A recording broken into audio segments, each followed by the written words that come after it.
Unit স্বেচ্ছাসেবক দল এবং আমরা স্বেচ্ছাসেবক দল নিয়োজিত আছি, চেষ্টা করতেছি জলাবদ্ধতা নিরসনের জন্য। ইউনিট স্বেচ্ছাসেবক দলের সদস্য সচিব মামুন এগিয়ে আছেন আজ।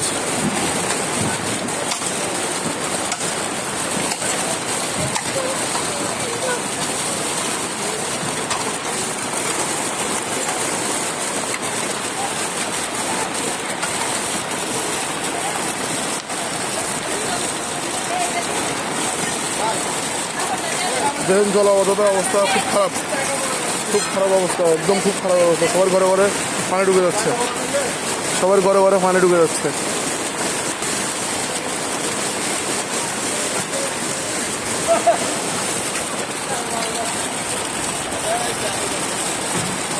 ঠিক আছে ঠিক আছে ঠিক আছে ঠিক আছে।